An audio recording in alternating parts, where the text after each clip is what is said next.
इस वीडियो में आप प्रतिभा खोज मिशन बुनियाद एंट्रेंस एग्जाम लेवल 2 2024 टू 26 के क्वेश्चन नंबर 1 to 50 को ट्रिक की सहायता से सॉल्व करना सीखेंगे। आइए अब हम इन क्वेश्चंस को ट्रिक की सहायता से सॉल्व करते हैं। नमस्कार, मैं अनिल आयतान। क्वेश्चन नंबर 1 है, एक वर्गाकार मैदान का क्षेत्रफल 5184 वर्ग मीटर है।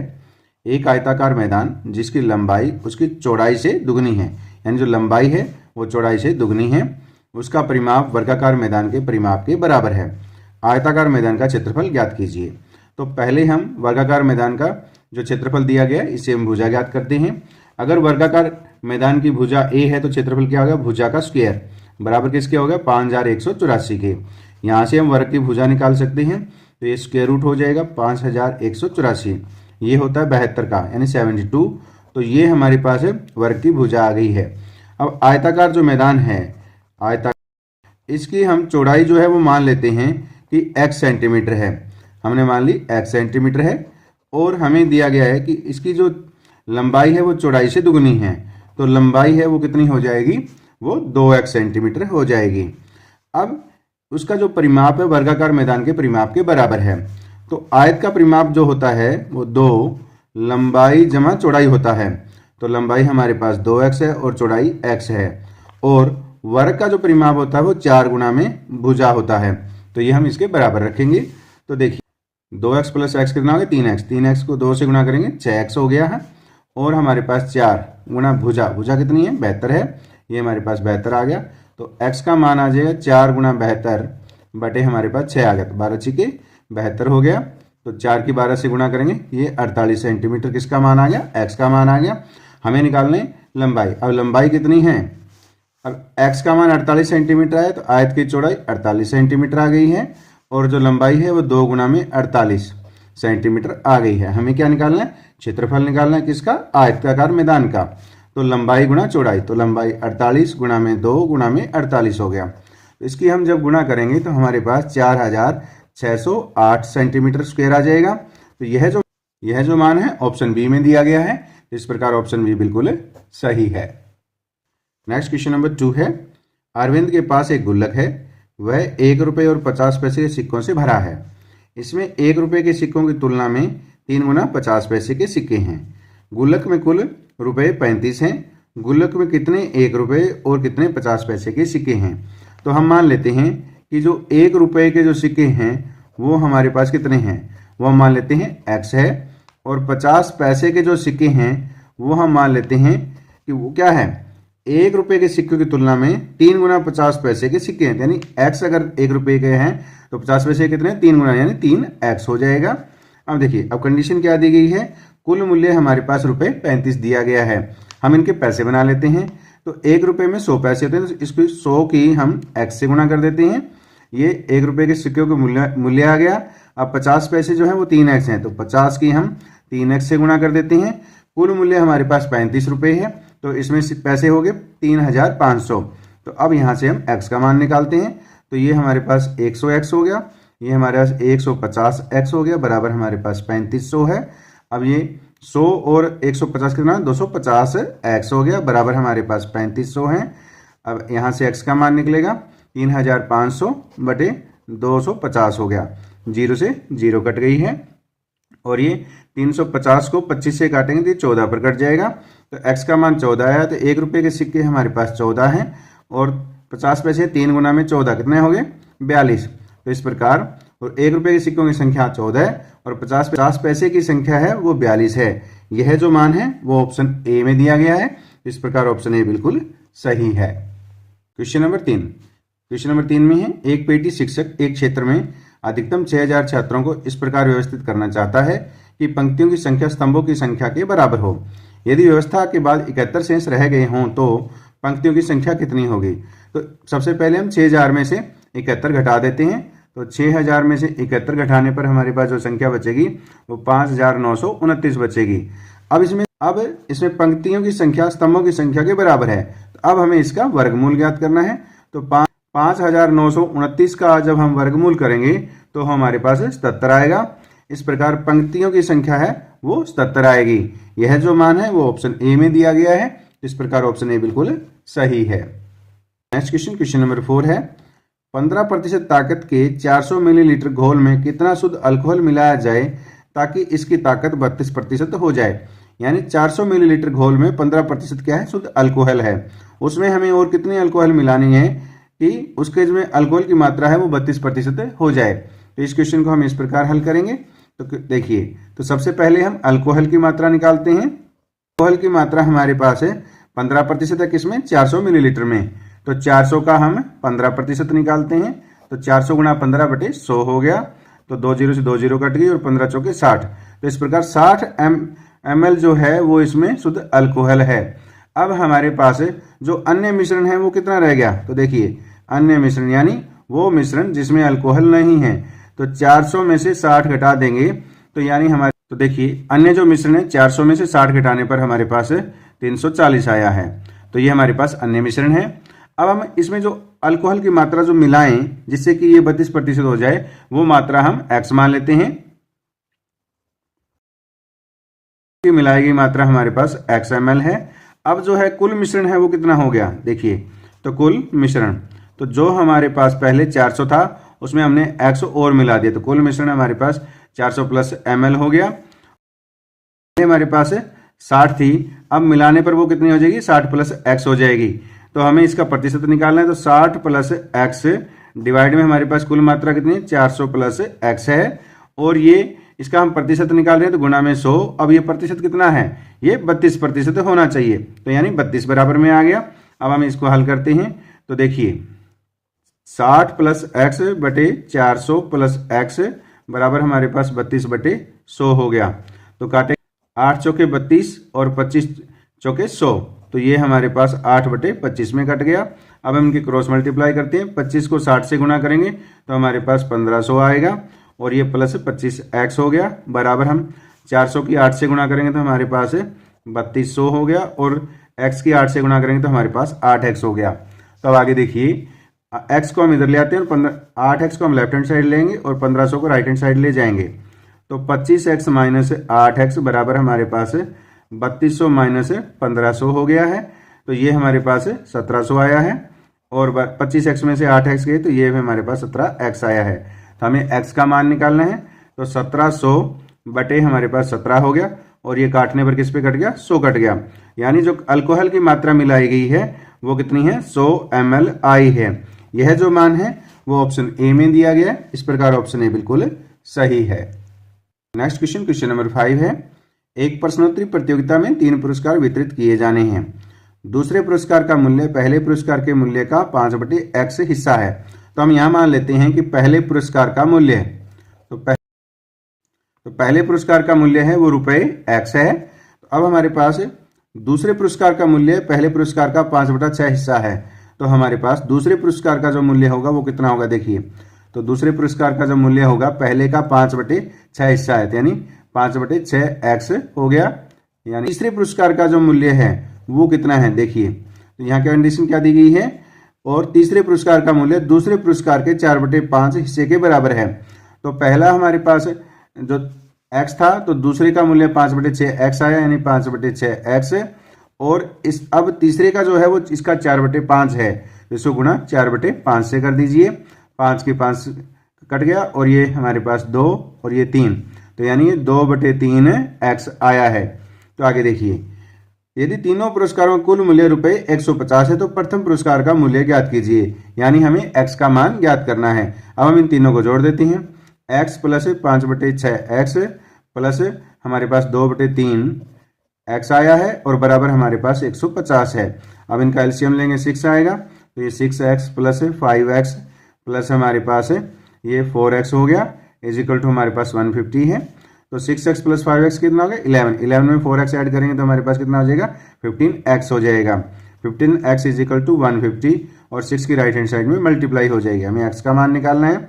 150 मल्टीप्लाई 6 डिवाइड बाई 15 हो गया और ये काटेंगे 10 पर कट गया। तो x की जो वैल्यू है वो ₹60 आई है। यही हमें मान निकालना था। तो प्रथम पुरस्कार का जो मूल्य है वो ₹60 है। तो हमारे पास यह मान ऑप्शन बी में दिया गया है। इस प्रकार ऑप्शन बी बिल्कुल सही है। क्वेश्चन नंबर 6 में है एक निश्चित स्कूल में 300 छात्र हैं जिनमें से 142 लड़के हैं। इसमें 30 शिक्षक हैं। जिनमें से 12 पुरुष हैं। विद्यालय के छात्रों और शिक्षकों की कुल संख्या का कितना प्रतिशत महिलाएं हैं। कुल छात्र हैं वो 300 दिए गए हैं, तो छात्र जो हैं हमारे पास है वो 300 हैं।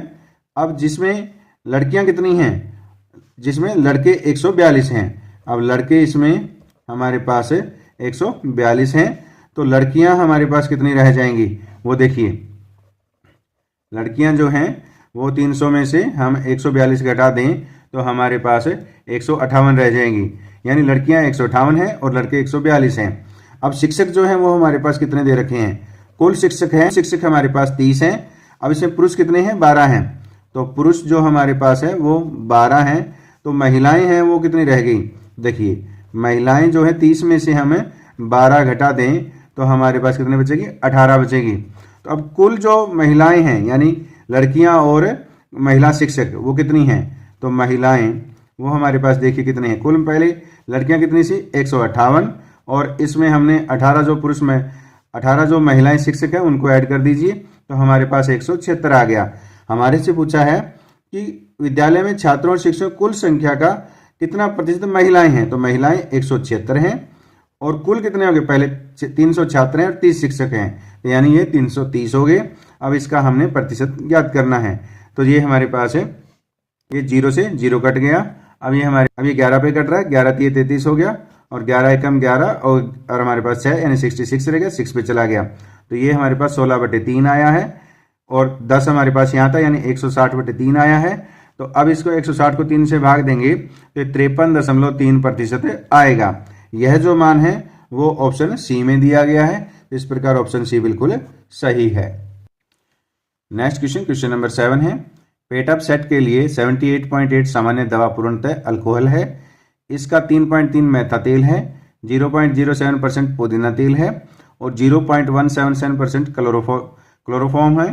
30 मिलीलीटर के पैक में मेथा तेल और पुदीना तेल की कुल मात्रा कितनी है, यानी हमें सिर्फ मेथा तेल और पुदीना तेल की मात्रा ज्ञात करनी है और कुल मात्रा हमारे पास कितनी दे रखी है, 30 दे रखी है। तो देखिए 30 और इसमें मेथा तेल जो है वो 3.3% है। तो 3.3 का जो प्रतिशत निकालेंगे तो पहले हम दशमलव हटाएंगे तो 33/10 हो गया और प्रतिशत के लिए बटे में हमने 100 कर दिया। प्लस अब हमारे पास पुदीना, तो पुदीना तेल है वो 0.07% दिया गया है। तो यानी पहले हम 0.07 का दशमलव हटाएंगे तो 7 बटे हमारे पास 100 आ गया और परसेंटेज का हमारे पास 100 हो गया है।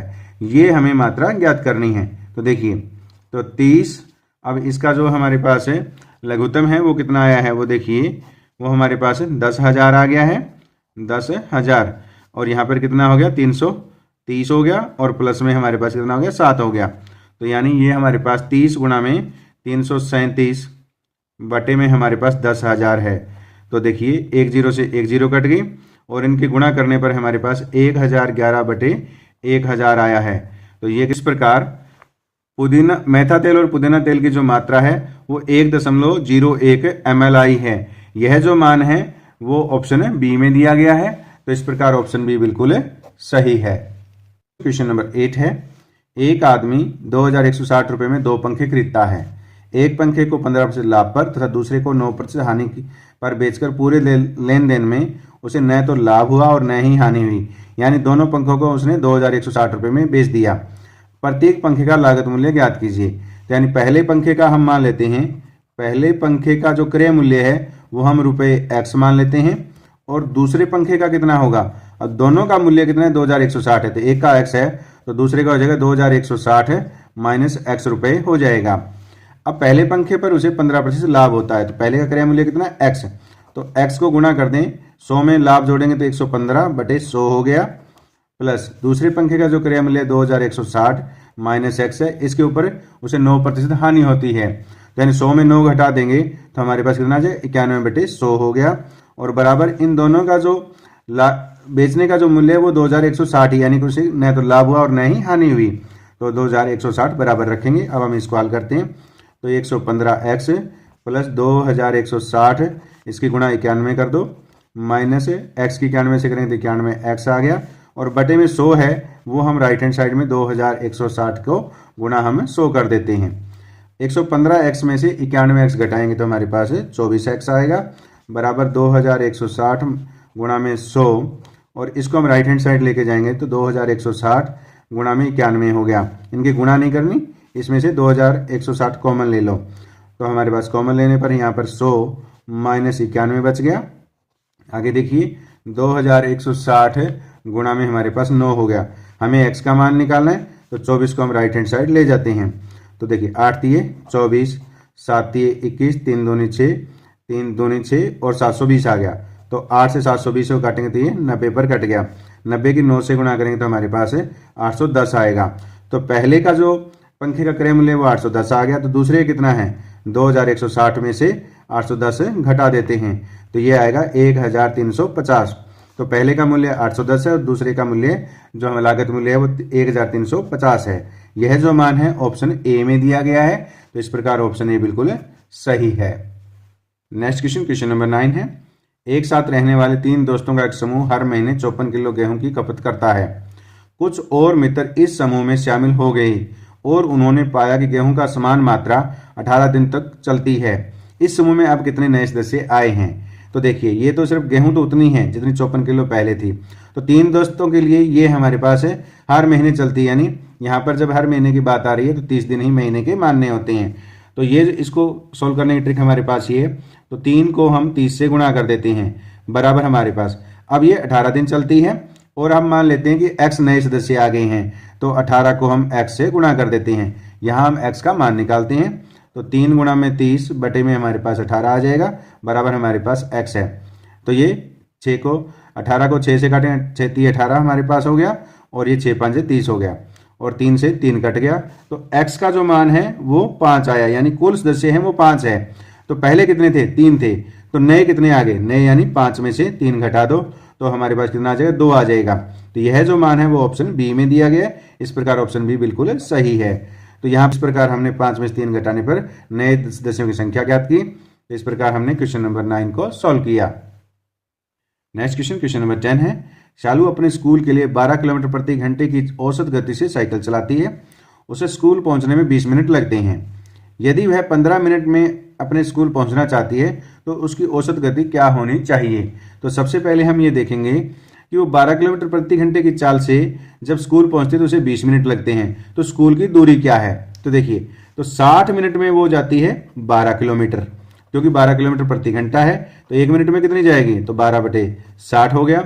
वो कितने मिनट में पहुंच गई, 20 मिनट में। तो अब हम इसको 20 से गुणा कर देते हैं, 12/60 गुणा में 20। तो ये हमारे पास 3 पर कट गया, 3 को 12 से काटेंगे 4 पर। तो वो कुल दूरी जो है वो 4 किलोमीटर है। अब वो 4 किलोमीटर है वो 15 मिनट में तय करना चाहती है, तब हम उसकी औसत गति ज्ञात कर सकते हैं। तो हमें हमारे पास है वो 4 किलोमीटर है, हमें 15 मिनट में करनी है। तो यानी दूरी बटे समय क्या होता है, चाल होता है। समय 15 मिनट है, घंटे के निकालने हैं तो 15/60, तो यानी 15 और गुणा में हमारे पास कितना हो जाएगा, 60 हो जाएगा। तो 15 चौके 60 हो गया, यानी कितना आया, 16 किलोमीटर प्रति घंटा उसकी औसत चाल आएगी। यह जो मान है वो ऑप्शन सी में दिया गया है। तो इस प्रकार ऑप्शन सी बिल्कुल सही है। नेक्स्ट क्वेश्चन, क्वेश्चन नंबर 11 है। हमारे पास पी और क्यू एक साथ एक काम को 10 दिनों में कर सकते हैं। क्यू और आर एक साथ उसी काम को 12 दिनों में कर सकते हैं, जबकि पी और आर एक साथ 15 दिनों में कर सकते हैं। इसे अलग से करने में पी को कितना समय लगेगा। तो ये हमारे पास समय और कार्य के क्वेश्चन है। इस प्रकार के बहुत सारे क्वेश्चन इस पेपर में पूछे जाते हैं। तो देखिए अब पहले पी और क्यू एक साथ एक काम को 10 दिनों में करते हैं। तो पी और क्यू का 1 दिन का कार्य है। इस क्वेश्चन को सोल्व करने का ये ट्रिक है। पहले आप लिखें पी प्लस क्यू का 1 दिन का कार्य। अब ये कुल 10 दिनों में करते हैं तो 1 दिन का कार्य क्या होगा, 1/10 भाग होगा। अब इसी प्रकार क्यू प्लस आर का निकाल लीजिए। तो क्यू प्लस आर का 1 दिन का कार्य ये कितने दिनों में करते हैं, 12 दिनों में करते हैं। तो 1 दिन में ये 1/12 भाग करेंगे। अब P प्लस आर, तो P प्लस आर ये दोनों हैं 15 दिनों में काम करते हैं। तो इनका 1 दिन का कार्य हो जाएगा 1/15, यानी इनको जो समय दे रखा है उसको हम पलट देना होता है। अब हम तीनों को जोड़ लेंगे। तो P प्लस क्यू, इसमें P है इसमें P है, 2P आ जाएगा, 2R आएगा, 2Q आएगा। तो 2 हमने कॉमन ले लिया। ये P plus Q plus R, अब हम इन तीनों को ऐड कर रहे हैं। तो बराबर हमारे पास कितना हो गया, 1/10 जमा 1/12 जमा 1/15 हो गया। तो 10, 12 और 15 का जो लघुत्तम है वो हमारे पास 60 आ जाएगा। तो देखिए 10 6 यहाँ पर आ गया, 12 5 60, तो 5 यहाँ आ गया, 15 चौके 60, 4 यहाँ पर आ गया।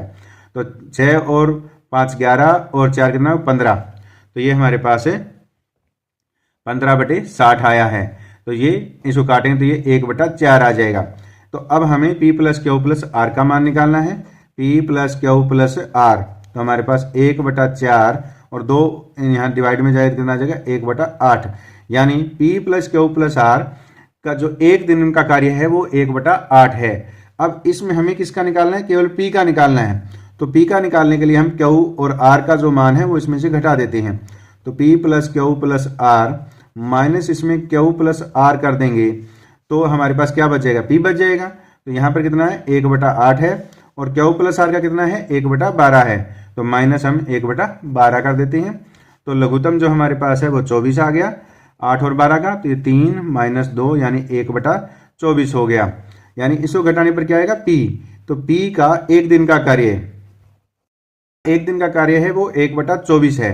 तो P अकेला है वो कितने समय लगेगा कार्य करने में, इसको पलट देंगे 1/24 क्या आ जाएगा 24 दिन। तो इस प्रकार 24 दिन में P अकेला कार्य करेगा। यह जो मान है वो ऑप्शन ए में दिया गया है, तो इस प्रकार ऑप्शन ए बिल्कुल सही है। यानी P का एक दिन का कार्य 1/24 है, तो कुल कितने दिनों में करेगा, इसको पलट दीजिए 1/24 क्या हो जाएगा 24/1 हो जाएगा। इस प्रकार हम काम और समय वाले जो क्वेश्चन को हल करते हैं। नेक्स्ट क्वेश्चन नंबर 12 है। सुनीता एक साड़ी पर 15 दिनों में कढ़ाई कर सकती है, उसकी भाभी आभा 10 दिनों में यह काम कर सकती है। वे मिलकर साड़ी पर कढ़ाई करना शुरू करते हैं, लेकिन 2 दिन बाद आभा काम छोड़ देती है और अपने माता पिता के पास चली जाती है। सुनीता साड़ी की कढ़ाई का बचा हुआ काम कितने दिनों में पूरा करेगी। ये भी सेम क्वेश्चन नंबर 11 की तरह ही है। तो यहाँ पर सुनीता एक साड़ी को 15 दिनों में कर सकती है, तो एक दिन में वह कितना कार्य करेगी। देखिए सुनीता का एक दिन का कार्य, सुनीता कुल करती है 15 दिनों में, तो एक दिन में वो कितना भाग करेगी, इसको पलट दीजिए कितना आ जाएगा 1/15 भाग आ जाएगा। और दूसरी उसकी भाभी जो आभा है, वो आभा जो 10 दिनों में यह काम कर सकती है, तो उसका एक दिन का कार्य कितना हो जाएगा 1/10 हो जाएगा। अब वे दोनों मिलकर काम शुरू करती है और 2 दिन तक कार्य करती है, तो 2 दिन का कार्य, तो 2 दिन का कार्य का मतलब है कि इन दोनों को, ये तो एक दिन का कार्य है, इन दोनों को जोड़ दीजिए, तो 1/15 प्लस 1/10 और इसके किससे गुणा कर दीजिए 2 से कर दीजिए। तो यहाँ पर लघुत्तम हमारे पास 30 आ गया और हमारे पास 2 बाहर पड़ा है, तो ये 2 जमा 3 यानी ये हमारे पास 5 हो गया, 5 दूनी 10/3 हो गया, 10/30 हो गया, ये 1/3। तो उन्होंने कुल दोनों ने मिलकर 2 दिन में 1/3 भाग कार्य कर लिया, तो शेष कार्य कितना रहेगा। देखिए शेष कार्य, कुल कार्य 1 होता है, तो इसको 1 में से 1/3 घटा देंगे तो हमारे पास 2/3 आएगा। अब ये जो शेष कार्य है वो सुनीता को पूरा करना है, तो सुनीता 1 दिन में 1/15 भाग कार्य करती है, तो 1/15 कार्य करने में सुनीता का दिन लगते हैं, वो हमारे पास 1 दिन लगता है। तो एक कार्य करने में उसे कितना लगेगा, तो 1/1 में 1/15 यानी कितना हो जाएगा 15 दिन में करती है, क्योंकि वो सुनीता 15 दिन में कार्य करती है। उसको शेष कार्य कितना करना है 2/3 करना है, तो 2/3 की इससे गुणा कर दो, 15 गुणा में 2/3, तो ये 5 से कट गया, 5 दूनी 10, यानी सुनीता जो शेष कार्य है वो 10 दिन में पूरा करेगी। यह जो मान है ऑप्शन ए में दिया गया है, इस प्रकार ऑप्शन ए बिल्कुल सही है। क्वेश्चन नंबर 13 है। सोमारी 60 मीटर लंबे प्लेटफॉर्म को 2.5 घंटे में साफ कर देती है। उनकी पत्नी इमरती उसी प्लेटफॉर्म को 2/3 भाग 1.5 घंटे यानी 1 से 1/2 घंटे में साफ करती है। कौन अधिक तेजी से साफ करता है। तो देखिए सोमारी जो है वो 60 मीटर को साफ करने में 2.5 घंटे लेते हैं, इसके मिनट बना लेते हैं, 2 घंटे के 120 और आधे घंटे के 30, यानी वो 150 मिनट में इसे साफ करती है। तो 1 मीटर साफ करने में उसकी जो 1 मीटर साफ करने में जो समय लिया गया है वो कितना हो जाएगा 150/600 हो जाएगा। तो इसको 0 से 0 कट गई, 15 चौके 60, यानी वो 1/4 मिनट में वो इसे साफ कर देती है। अब देखिए अब इमरती जो है वो 2/3 भाग किसका 600 का, तो 600 का 2/3 भाग हम निकालते हैं। इसमें वो समय लेती है 1 से 1/2 घंटे, 1 घंटे के 60 और आधा घंटे के 30, कितने 90 मिनट हो गई है हमारे पास। ये इसको काटेंगे, ये 200 पे कट गया, यानी 400 मीटर भाग साफ करने में 90 मिनट लगते हैं। तो 1 मीटर साफ करने में उसे कितना लगेगा 90/400, 1 0 से 0 कट गई, तो यानी 9/40 आया है। अब ये 1/4 है, इनका तुल्य भिन्न बना लेते हैं। 1/4 को 10 से गुणा करेंगे अंश और हार में, तो ये कितना आ जाएगा 10/40 हो गया और ये 9/40 है। तो इसमें से दोनों भिन्नों में छोटी भिन्न कौन सी है? 9/40 जो है वो छोटी है किसे? 10/40 से, यानी कम समय किसने लिया? 9/40 ने। तो ये कौन सी है? ये हमारे पास इमरती ने साफ किया। तो इस प्रकार इमरती जो है वो तेजी से साफ करती है। यह जो मान है वो ऑप्शन बी में दिया गया है। तो इस प्रकार ऑप्शन बी बिल्कुल सही है। क्वेश्चन नंबर 14 है, एक पाइप एक टंकी को 6 घंटे में भर सकता है। तली में रिसाव होने के कारण यह 7 घंटे में भरता है। जब टंकी पूरी भर जाए तो रिसाव से कितने समय में खाली हो जाएगी? तो ये इसको हमने हल करना है। तो एक पाइप एक टंकी को 6 घंटे में भरती है, तो 1 घंटे में कितना भाग भरती है? तो उसको हम इस प्रकार लिखेंगे, पाइप का 1 घंटे का कार्य, तो 6 घंटे में पूरा भरती है, तो 1 घंटे में वो 1/6 भाग भरेगी। अब जो तली में रिसाव के कारण 7 घंटे में भरती है, तो जब अब पाइप और छेद दोनों इकट्ठे हैं, तो पाइप प्लस छेद का जो कार्य है वो क्या होगा? 1 घंटे का कार्य कितना हो जाएगा? वो 1/7 भाग भरेंगे। तो अब देखिए, तली में जो रिसाव के कारण ये 7 घंटे में भरती है, जबकि टंकी पूरी भर जाए तो रिसाव से कितने समय में खाली होगी? तो रिसाव का 1 घंटे का कार्य है वो हमें ज्ञात करना है। तो देखिए, तो रिसाव का 1 घंटे का कार्य क्या होगा? भरा 1/6 भाग जाता है 1 घंटे में, और रिसाव और घंटे से 1/7 में होता है, तो वो इसमें से घटा देते हैं। तो हमारे पास इसका 42 लघुत्तम आ गया। तो यानी 7 - 6 ये कितना आ गया? 1/42 हो गया। तो रिसाव 1 घंटे में जो खाली करता है वो 1/42 भाग करता है। तो वो टंकी को कितने समय में खाली करेगा? इसको पलट दीजिए, वो कितना हो जाएगा? 42 घंटे हो जाएगा। तो इस प्रकार रिसाव जो है वो इसे 42 घंटे में टंकी को खाली करेगा। यह जो मान है ऑप्शन बी में है। तो इस प्रकार ऑप्शन बी बिल्कुल सही है। इस प्रकार हमने क्वेश्चन नंबर 14 को सॉल्व किया। आइए अब हम क्वेश्चन नंबर 15 को सॉल्व करते हैं। तो क्वेश्चन नंबर 15 में है, एक टंकी में 2 इनलेट ए और बी जो इस क्रम से 12 घंटे और 15 घंटे में भर सकते हैं। एक आउटलेट यानी जो खाली करता है पूरी टंकी को 10 घंटे में खाली कर सकता है। यदि तीनों पाइपों को खाली टंकी में एक साथ खोल दिया जाए तो टंकी को पूरी तरह भरने में कितना समय लगेगा? तो इसको सोल्व करने की ट्रिक ये है, जैसा कि हमने क्वेश्चन नंबर 14 में सोल्व किया। तो ए जो 1 घंटे में कितना कार्य करेगा? जैसे कुल है वो 12 घंटे में भरता है, तो वो हो जाएगा 1/12 हो जाएगा 1 घंटे का कार्य। और बी जो इनलेट है वो 15 घंटे में भरता है, जिसको पलट दीजिए, ये 1/15 घंटे, 1/15 भाग जो है 1 घंटे में भरता है। अब आउटलेट है वो 10 घंटे में खाली करता है, तो उसका 1 घंटे का कार्य कितना हो जाएगा? 1/10 हो जाएगा। अब हम इसका हम एलसीएम लेते हैं, तो ये हमारे पास 60 आ जाएगा। तो 12 × 5 = 60, 5, 15 × 4 = 60, 4 और -6 हो जाएगा। 5 और 4 9, 9 में से 6 गए, 3/60 आ गया। तो 3/60 को जो हम काटेंगे तो ये 20 पर कट गया।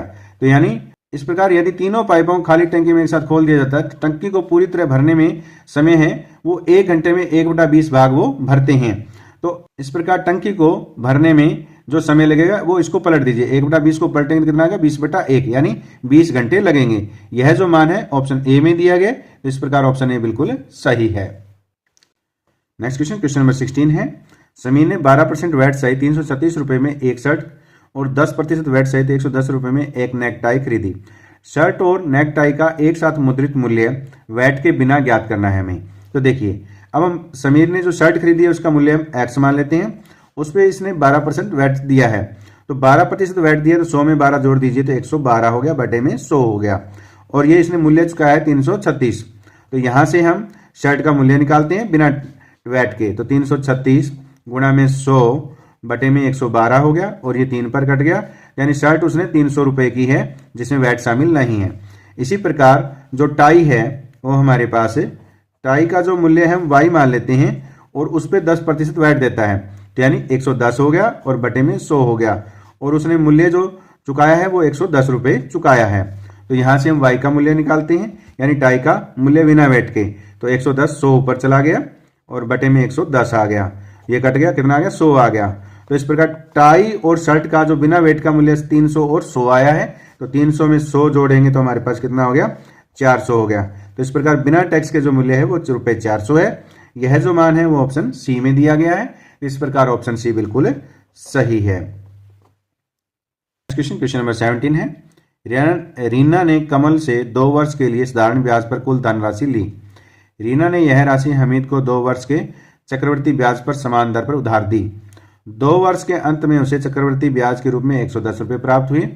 लेकिन उसने साधारण ब्याज के रूप में 100 रुपये का भुगतान किया, ब्याज दर ज्ञात कीजिए। तो हम मान लेते हैं कि जो उसने पैसे लिए हैं वो मूलधन हमारे पास x है और दर जो है हमारे पास वो r% है, वो हमें ज्ञात करनी है। तो देखिए, जब साधारण ब्याज जो निकालेंगे तो वो किस प्रकार आएगा, मूलधन गुणा में दर गुणा में समय। समय वो हमारे पास कितना है, 2 वर्ष का दिया गया है, तो 2/100 और बराबर हमारे पास कितना आ जाएगा, 100 आ जाएगा। तो देखिए, तो 2xr/100 का जो मान है वो हमारे पास 100 है। अब चक्रवर्ती ब्याज की बात करते हैं। तो चक्रवर्ती ब्याज निकालने का फॉर्मूला होता है मूलधन गुणा में 1 जमा में दर/100 और पावर समय। समय कितना है, 2 है, और इसमें से मूलधन घटा दो, तो मूलधन कितना है, x, वो घटा देंगे तो हमें चक्रवर्ती ब्याज मिल जाता है, तो वो आ जाए 110, क्योंकि उसने चक्रवर्ती ब्याज के रूप में 110 रुपये दिए हैं। ये जो फॉर्मूला है मिश्र धन का है, और मिश्र धन में मूलधन घटाने पर हमें साधारण जो चक्रवर्ती ब्याज है वो मिलता है। अब हम इसको आगे हल करते हैं। x1 + r², अब इसको क्या, a + b का होल स्क्वायर हो गया, तो a का स्क्वायर प्लस b का स्क्वायर, 100 का स्क्वायर करेंगे तो हमारे पास 10,000 हो गया, प्लस 2r/100 हो गया, और माइनस x हमारे पास यहाँ पर दिया गया है, ये यहाँ पर नहीं है, बराबर कितना है, 110 है। अब इसको आगे हल करते हैं। x + xr²/10,000 और प्लस 2xr/100 माइनस x बराबर 110 है। x से x कट गया, 2xr/100 का जो मान है वो हमारे पास 100 है, वो हम यहाँ रख देते हैं, तो xr²/10,000 प्लस 100 हो गया, क्योंकि इसका ये जो मान है यहाँ रख रहे हैं, बराबर हमारे पास 110 है। तो xr²/10,000 बराबर 110 माइनस 100, तो कितना हो गया, 10 हो गया। हमें यहाँ से r निकालना है, तो देखिए अब इसको हम आगे हल करेंगे। इसको इस प्रकार xr² को हम ये लिखेंगे, xr गुणा में r बटे में 100 गुणा में 100 लिखेंगे, बराबर हमारे पास 10 है। अब इसका पर ये जो मान है 2xr/100 का 100 है, हमें xr/100 का जो मान निकालना है वो कितना हो जाएगा, 100/2 हो जाएगा, तो यानी ये 50 हो जाएगा।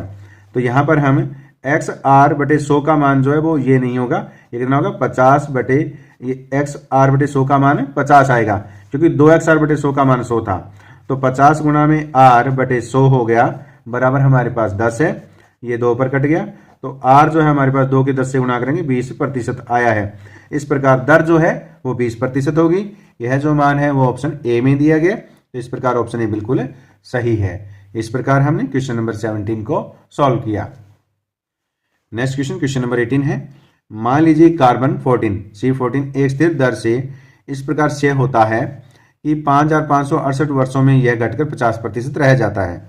एक पुराने लकड़ी के टुकड़े की आयु ज्ञात करें जिसमें कार्बन मूल का केवल 12.5% है। तो देखिए 50% कम होने में उसे 5,568 वर्ष लगते हैं, तो 50% को कम होने में तो उसे लगे 5,568।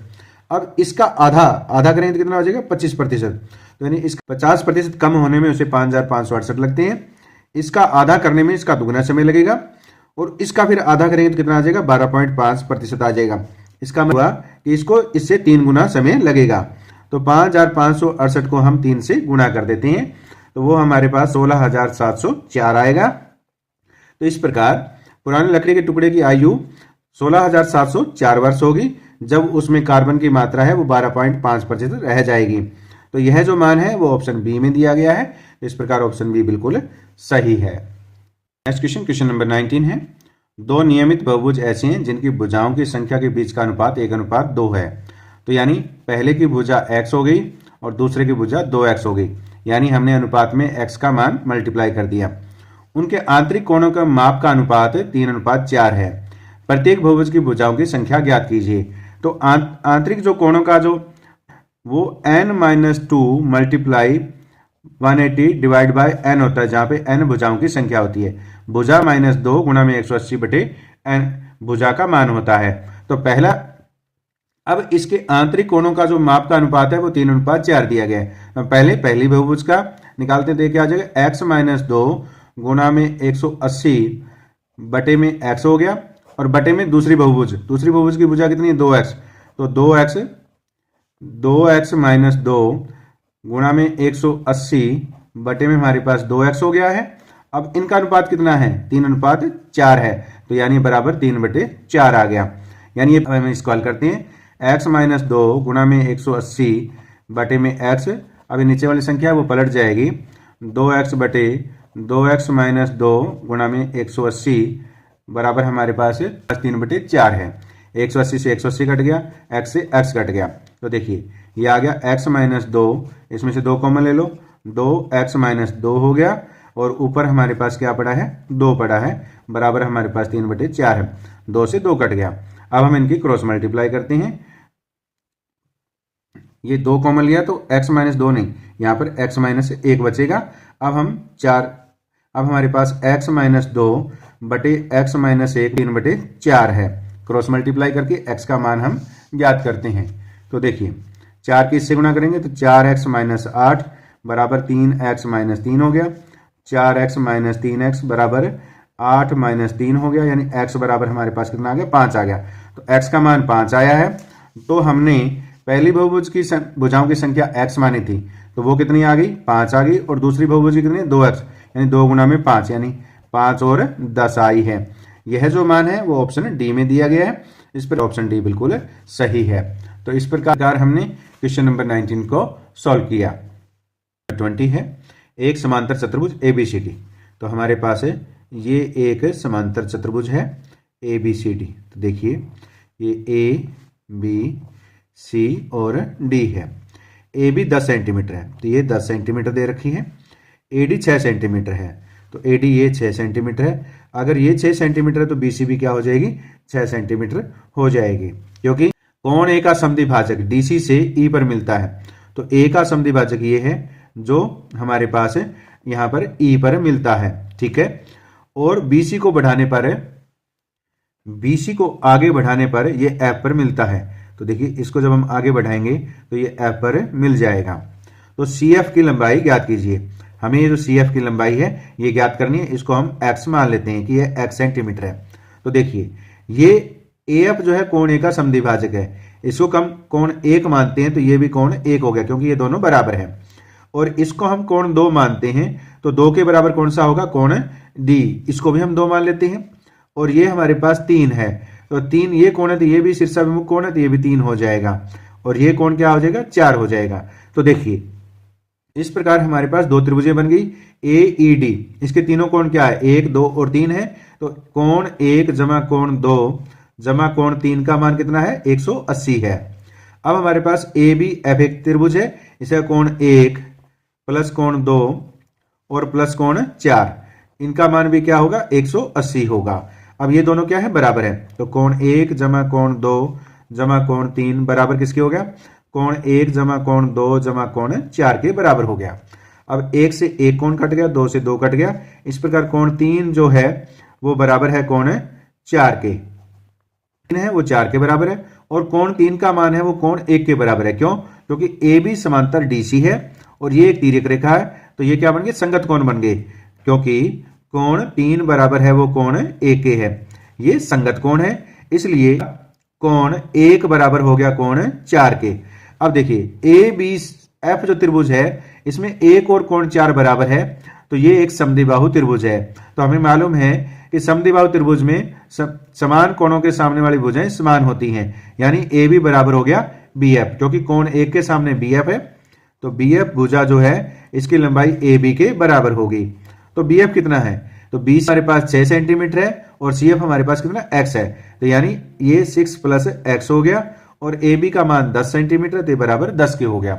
अब यहां से हम x का मान ज्ञात करेंगे, तो x बराबर कितना आ गया, 10 माइनस 6 बराबर कितना आ गया, 4 सेंटीमीटर हो गया। तो इस प्रकार जो CF की लंबाई है वो 4 सेंटीमीटर आई है।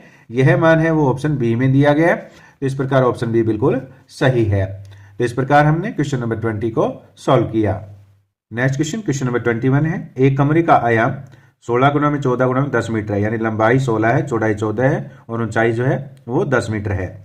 इसमें 1.3 मीटर लंबाई और 1.4 मीटर चौड़ाई की 4 खिड़कियां और 2 मीटर और 1 मीटर के दरवाजे हैं, यानी 2 मीटर लंबे ऊंचे होंगे और 1 मीटर चौड़े होंगे। यदि सफेदी कराने की दर 5 रुपये प्रति वर्ग मीटर है और पेंटिंग कराने की दर 8 रुपये प्रति वर्ग मीटर है, तो दीवारों पर तो सफेदी करानी है, दरवाजों और खिड़कियों पर पेंटिंग कराने की लागत क्या होगी।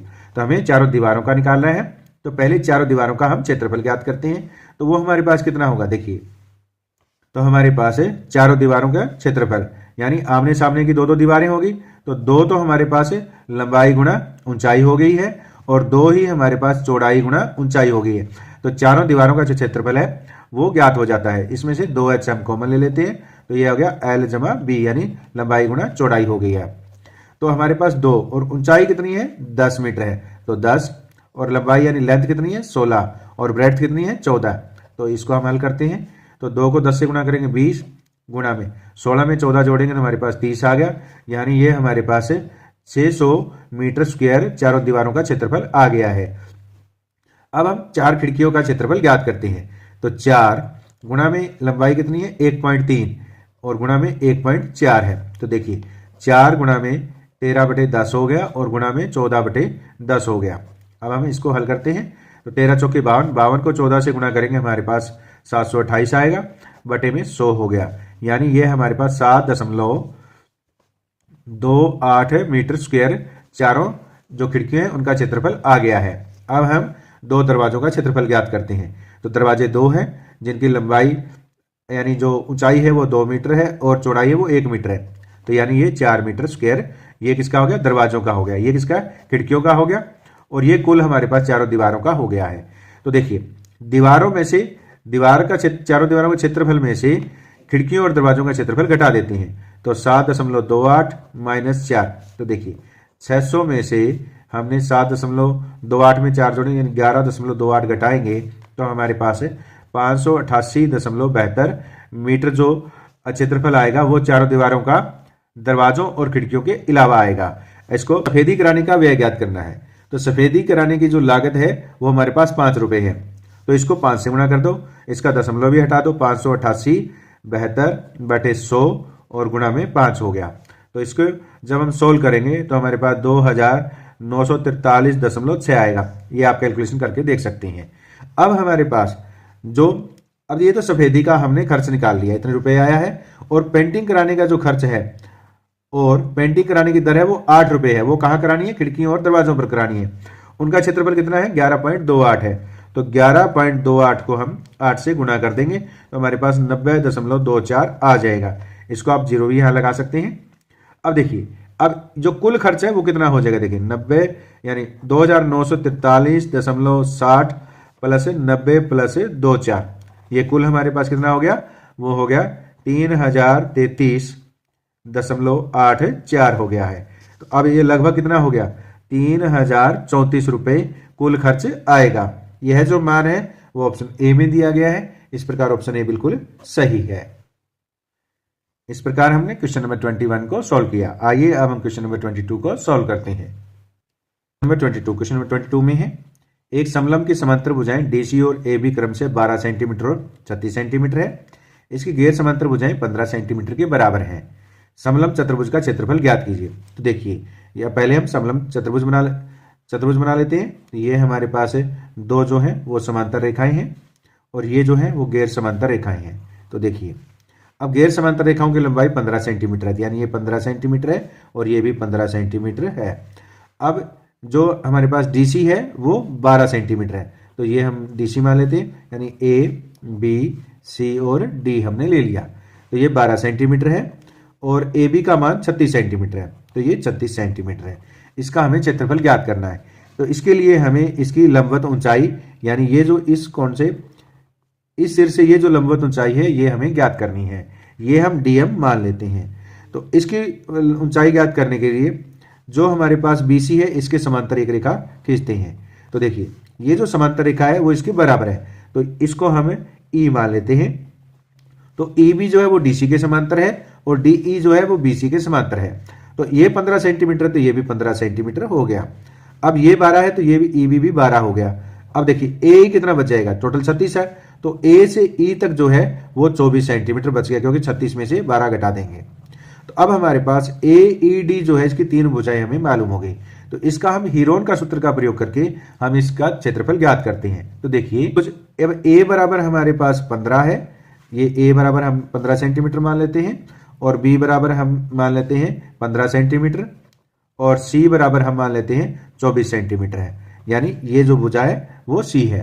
अब यहाँ से हम एस निकालेंगे। एस क्या होता है? ए प्लस बी प्लस सी बाय 2 होता है, यानी 15 प्लस 15 प्लस 24 बटे हमारे पास 2 हो गया। तो यानी ये 54 बटे 2, यानी ये हमारे पास 23 सेंटीमीटर आ गया।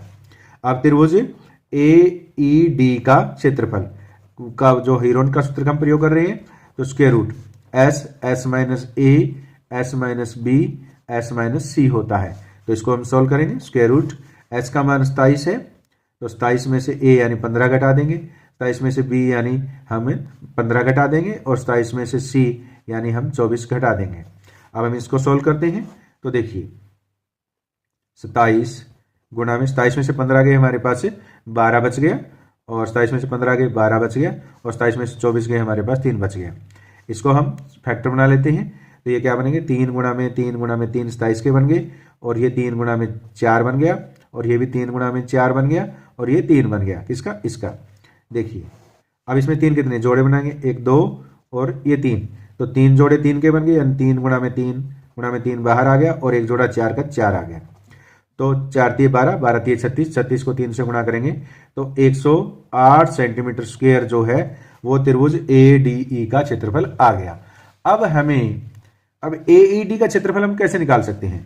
त्रिभुज ए ई डी का जो क्षेत्रफल है वो हम 1/2 आधार क्या है? ए ई, और गुणा में लंब क्या है? डी एम, तो वो हम निकाल सकते हैं। डी एम है ये। अब ये बराबर किसके होगा? 108 के होगा। यानी हमने पहले हीरोन के सूत्र से निकाला, और फिर 1/2 आधार गुणा ऊंचाई के सूत्र से इसको कंपेयर किया। तो 1/2 ए ही हमें मालूम है 24 है, डीएम यानी यही तो हमें ऊंचाई निकालनी थी, तो बराबर हमारे पास 108 है सॉरी। तो ये बराबर कट गया, तो डीएम कितना आ जाएगा? देखिए 108 बटे 12 हो गया, ये 9 आ गया। यानी इसकी लंबवत ऊंचाई है वो 9 सेंटीमीटर आई है। अब हमें 9 सेंटीमीटर लंबवत ऊंचाई मालूम है, तो हमारे पास जो समलंब है चतुर्भुज कौन सा है? ए बी सी डी का जो क्षेत्रफल होगा वो किसके बराबर होता है? 1/2 समांतर भुजाओं का योग। योग क्या है? A B plus C D, और गुणा में क्या होती है? ऊंचाई। ऊंचाई क्या है? डीएम है। तो डीएम ये हमारे पास समलंब चतुर्भुज का क्षेत्रफल निकालने का सूत्र है।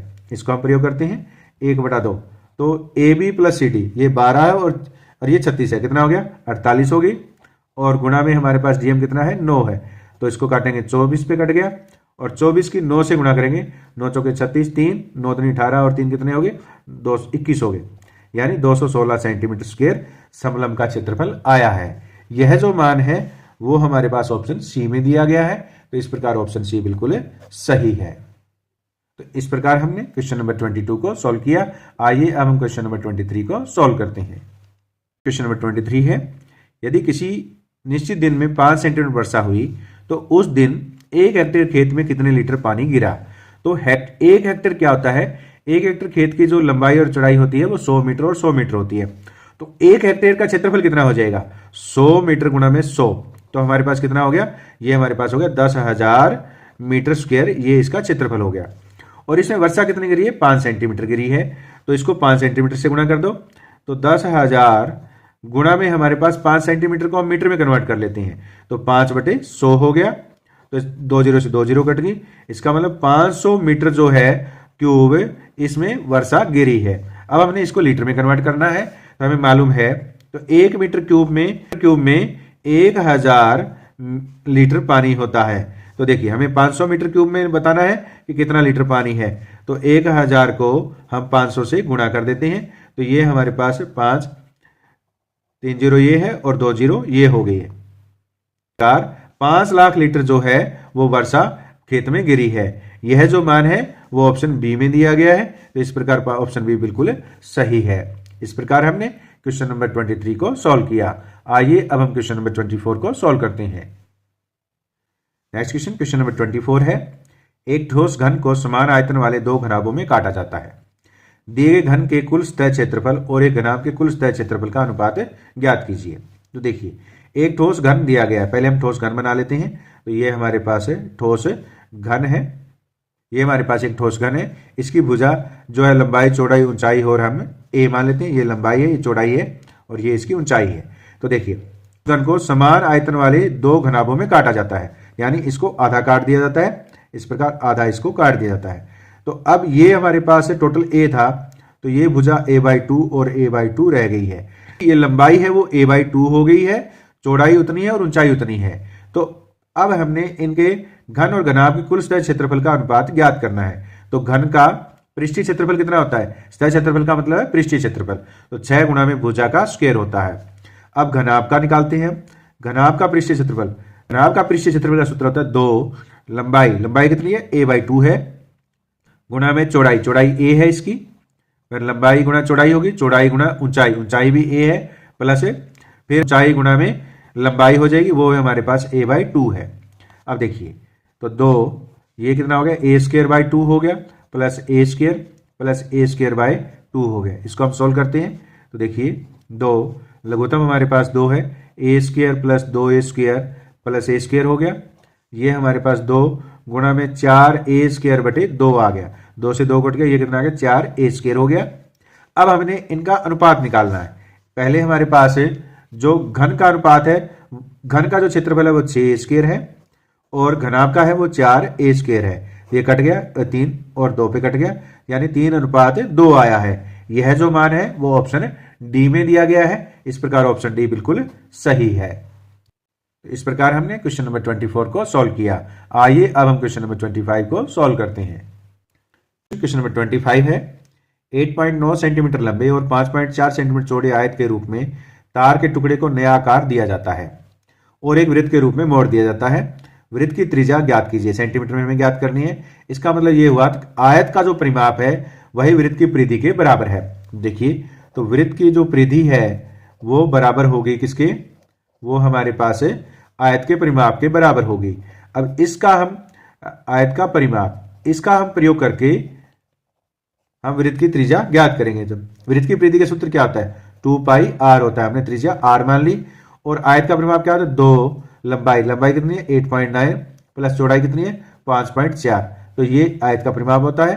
तो 2 गुणा में हमारे पास इनको जोड़ेंगे तो हमारे पास कितना आ जाएगा 4 और 9 13, यानी 13.1, 8 और 5 13 और 1 14, ये हमारे पास आ गया। तो 2 गुणा में 143/10 हो गया। हमें r निकालना है, तो ये जो 2π है इसको यहाँ ले जाते हैं 2π, पाई का मान हमें रख देते हैं 2 गुणा में 143/10 गुणा में 2, पाई का मान 22/7 होता है। तो ये इस प्रकार हम हल करेंगे। 2 से 2 कट गया और 11 से कटेंगे, 11 दूना 22, 11 एकम 11 और यहाँ 3 33, 13 पे कट गया। 13 7 91 बटे हमारे पास 10 गुणा में 2 आ गया। इसको हम हल करेंगे तो हमारे पास 4.55 सेंटीमीटर आएगा। इस प्रकार वृत्त की जो त्रिज्या है वो 4.55 सेंटीमीटर आई है। यह जो मान है वो ऑप्शन ए में दिया गया। इस प्रकार ऑप्शन ए बिल्कुल सही है। आइए अब हम क्वेश्चन नंबर 26 को सॉल्व करते हैं। क्वेश्चन नंबर 26 है एक धातु ट्यूब की मोटाई 1 सेंटीमीटर है और ट्यूब का आंतरिक व्यास 12 सेंटीमीटर है। यदि धातु का घनत्व 7.8 ग्राम प्रति सेंटीमीटर क्यूब है तो 1 मीटर लंबी ट्यूब का वजन ज्ञात कीजिए। तो सबसे पहले हम 1 मीटर लंबी ट्यूब का आयतन ज्ञात करते हैं। तो आयतन का सूत्र क्या होगा, जो ट्यूब है वो बेलनाकार है, तो बाहरी आयतन में से आंतरिक आयतन हम घटा देते हैं। तो बाहरी आयतन का हम सूत्र लेते हैं πr²h, यानी कैपिटल आर ले लिया। आंतरिक आयतन क्या हो गया πr²h, यानी स्मॉल आर हो गया। इसमें जो स्मॉल आर है वो आंतरिक त्रिज्या है और कैपिटल आर है वो बाहरी त्रिज्या है। इसमें से πh कॉमन आ गया और ये r² माइनस r² हो गया। तो देखिए पाई का मान 22/7 है और h क्या है लंबाई 1 मीटर है। तो 1 मीटर में सेंटीमीटर कितने होते हैं 100 होते हैं, तो हम 100 से यहाँ रख देते हैं। और r क्या है बाहरी त्रिज्या, तो आंतरिक व्यास जो है उसका 12 सेंटीमीटर है, तो आंतरिक त्रिज्या कितनी हो जाएगी 6 सेंटीमीटर। और बाहरी त्रिज्या कितनी होगी 1 उसमें जोड़ दें क्योंकि मोटाई 1 है, तो बाहरी त्रिज्या है वो 7 होगी, तो 7 का स्क्वायर, आंतरिक त्रिज्या 6 है तो 6 का स्क्वायर हो गया। तो देखिए 22/7 गुणा में हमारे पास 100 है। अब हम इसको हल करते हैं, एक बार जोड़ दीजिए एक बार घटा दीजिए। 7 में 6 जोड़ेंगे 13 और एक बार घटाएंगे 7 में 6 घटाएंगे 1। अब देखिए तो हमारे पास 22/7 गुणा में 100 गुणा में हमारे पास 13 आया है। ये हमारे पास आयतन आ गया। 1 सेंटीमीटर क्यूब का जो घनत्व है 7.8 ग्राम है, हमें वजन निकालना है, तो इसको हम 7.8 ग्राम से गुणा कर देते हैं। तो 22/7 गुणा में 100 गुणा में 13, 7.8 को क्या लिखेंगे 78/10 लिखेंगे। 1 0 से 1 0 कट गई और इन सभी की गुणा करने पर हमारे पास जो मान आएगा वो 22, 30, 80 आ जाएगा और बटे में हमारे पास क्या है 7 है। और 7 से जब हम इसको भाग देंगे तो हमारे पास 31860 ग्राम आ जाएगा। ये हमारे पास ग्राम में आया है, हमें किलोग्राम में निकालना है तो बटे में इसका 1000 कर देते हैं। तो ये हमारे पास कितना हो जाएगा 31.860 किलोग्राम हो जाएगा। यह जो मान है वो हमारे पास है, इसको हम क्या लिख सकते हैं अप्रोक्सीमेट 31.9 लिख सकते हैं। तो इस प्रकार 31.9 जो मान है वो हमारे पास ऑप्शन डी में दिया गया है। तो इस प्रकार ऑप्शन डी बिल्कुल सही है। इस प्रकार हमने क्वेश्चन नंबर 26 को सॉल्व किया। आइए अब हम 27 को सॉल्व करते हैं। क्वेश्चन नंबर 27 है, दी गई तालिका की जांच करें और निम्नलिखित प्रश्न का सही उत्तर दें। हमारे पास कितने छात्र 300 से 400 की अंक सीमा के अंतर्गत आते हैं? तो 300 से 400, तो हमारे पास 300 से 350 के बीच में 12 है और 350 से 414 है। तो यानी इन दोनों के बीच में कितने हो गए 12 और 14, यानी कितने हो गए 26 हो गए। तो यह जो मान है वो ऑप्शन डी में दिया गया है। इस प्रकार 300-400 अंक की सीमा के अंतर्गत 26 छात्र आते हैं। इस प्रकार ऑप्शन डी बिल्कुल सही है। क्वेश्चन नंबर 28 है, निखिल की आय अखिल की आय से 20% कम है। तो अखिल की आय निखिल की आय से कितनी प्रतिशत अधिक है, यह हमें ज्ञात करना है। तो इसके लिए ट्रिक हमारे पास ये होती है, जो हमारे पास अभिष्ट प्रतिशत दिया गया होता है उसको हम आर मानते हैं, आर बटे 100। अगर कम दिया गया तो आर घटा दीजिए और गुणा में हमारे पास 100 हो जाता है और ये इसका प्रतिशत आ जाता है। तो देखिए अब हमारे पास 20% दिया गया, तो 20 बटे 100 माइनस 20 गुणा में 100। तो आगे हल करते हैं इसको, ये प्रतिशत में है। तो देखिए हमारे पास इसको यहाँ लिख लेता हूँ मैं, 20 गुणा में 100 बटे कितना हो गया 80 हो गया। तो ये 4 से कटा और 4 से 100 को काटा 25 पर, तो वो 25% उसकी आय जो है वो अधिक है। यह मान है ऑप्शन बी में दिया गया है। इस प्रकार ऑप्शन बी इसका सही आंसर है। अब यहीं पर इसी प्रकार का अगर आय की तुलना की गई हो और 20% अधिक दिया गया हो तो 100 में आर जोड़ना है। तो इस प्रकार अधिक और कम के लिए यह ट्रिक बनती है। नेक्स्ट क्वेश्चन नंबर 29 है, यदि निर्माता को 10%, थोक व्यापारी को 15% और खुदरा विक्रेता को 25% का लाभ होता है, तो वॉशिंग मशीन की उत्पादन लागत क्या है जिसका खुदरा मूल्य 37,950 रुपए है। तो हम इसका उत्पादन मूल्य जो है वो मान लेते हैं एक्स है। तो पहले निर्माता को कितना लाभ हुआ 10%, तो लाभ हुआ है तो वो 110 यानी 100 में जोड़ देंगे बटे 100 हो गया। अब इस मूल्य पर हमारे पास थोक व्यापारी को लाभ कितना हुआ 15%, तो वो 115 बटे 100 हो गया। अब ये जो मूल्य आया है इस मूल्य पर खुदरा विक्रेता को कितना प्रतिशत लाभ हुआ 25, तो वो 125 बटे 100 हो गया। अब ये जो खुदरा मूल्य है वो कितना है 37,950 है। अब यहां से हम इसका x का मान ज्ञात करते हैं। तो x बराबर कितना होगा 37,950 गुणा में 100 कितनी बार आएगा 3 बार, 100 गुणा में 100 गुणा में 100 हो गया और बटे में हमारे पास 110, 115 गुणा में 125 है। अब हम इसको सॉल्व करते हैं। 25 5 125, 25 चौके 100 हो गया। एक जीरो से एक जीरो कट गई, से काट देते हैं। 11 3 33, 4 49, 11 चौके 44, 5 55, ये 315 पे 345 पे कट गया। 115 से 345 को काटेंगे तो ये हमारे पास 3 पर कट गया है और 5 से हम 100 काटेंगे ये 20 पर कट गया है। तो ये हमारे पास 3 गुणा में 4 गुणा में 20 गुणा में 100 आया है। तो देखिए ये 4 3 12, 12 दूना 24, ये हमारे पास 24 रुपये 24,000 आया है। इस प्रकार वो रुपये 24,000 है। यह जो मान है वो ऑप्शन ए में दिया गया है। तो इस प्रकार ऑप्शन ए बिल्कुल सही है। इस प्रकार हमने क्वेश्चन नंबर 29 को सॉल्व किया। क्वेश्चन नंबर 30 है, कितने समय में एक निश्चित राशि पर 10% वार्षिक दर पर साधारण ब्याज मूलधन का 0.125 गुना हो जाएगा।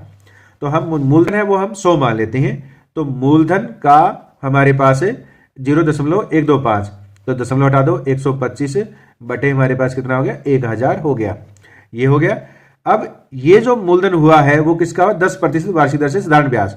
तो वो समय निकालना है। तो मूलधन गुणा में 10% यानी दर दो हमारे पास 10 है और समय हम टी मान लेते हैं और बटे में 100 हो गया। ये साधारण ब्याज है और ये मूलधन का 0.125 का मूल्य है।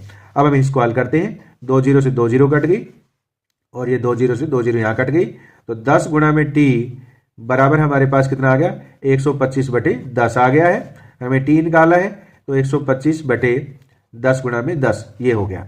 देखिए ये हमारे पास है, यानी 125/100 हो गया है। तो 25 चौके 100 और 25 पाँजा 125, यानी 5/4। तो ये कितना हो जाएगा, 1 सही 1/4 वर्ष के अंदर ये मूल्य होगा। यह जो मान है वो ऑप्शन ए में दिया गया है। इस प्रकार ऑप्शन ए बिल्कुल सही है। इस प्रकार हमने क्वेश्चन नंबर 30 को सॉल्व किया।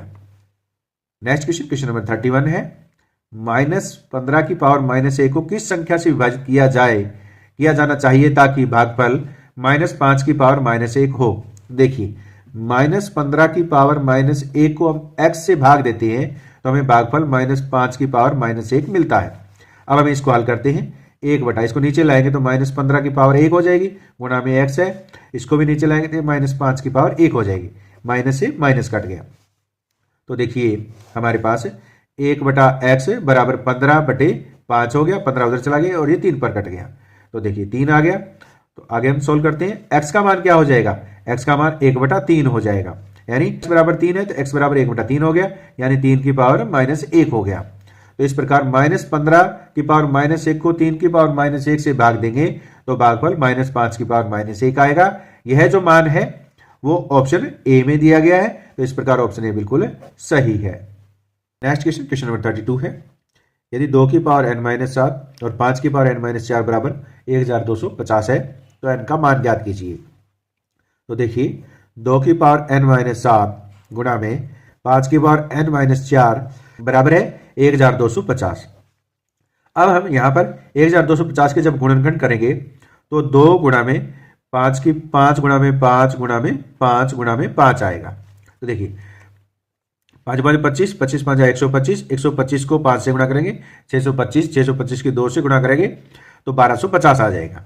तो अब इसको हम क्या लिख सकते हैं, 2 की पावर 1 गुणा में 5 की पावर 4 लिख सकते हैं। तो अब हम इनको कंपेयर करते हैं। तो देखिए 2 की पावर 1 है, यहाँ पे 2 की पावर n-7 है, तो बेस सेम है तो पावर भी बराबर होगी, n-7 बराबर 1, तो n बराबर कितना आ गया, 8 आ गया। तो 5 की पावर क्या, n-4 है, यहाँ 5 की पावर 4 है, बराबर होगी, तो n बराबर कितना आ गया, 8 आ गया। इस प्रकार n का मान जो है वो 8 आया है। यह मान ऑप्शन सी में दिया गया है। इस प्रकार ऑप्शन सी बिल्कुल सही है।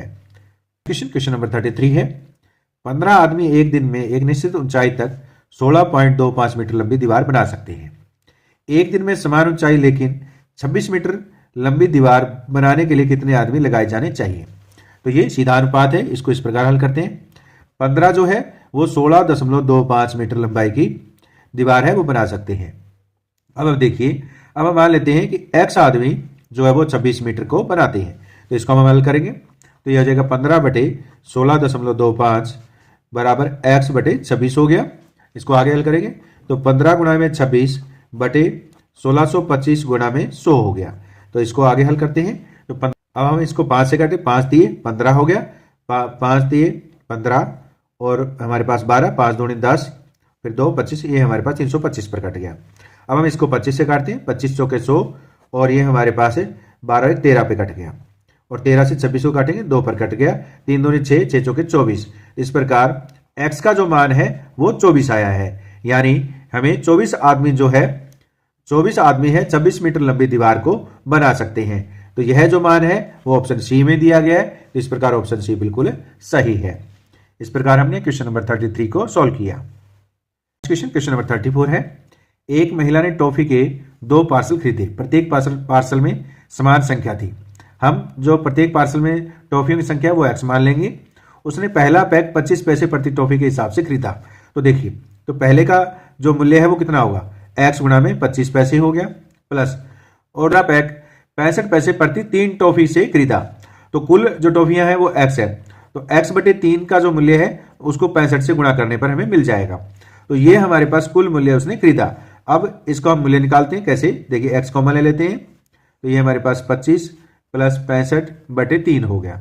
इसको हल करेंगे तो हमारे पास क्या आएगा, देखिए x 75 प्लस 65/3 हो गया, एलसीएम लिया। अब इसको जोड़ देंगे, ये हमारे पास है 140 x बटे हमारे पास 3 जो है वो मूल्य आ गया।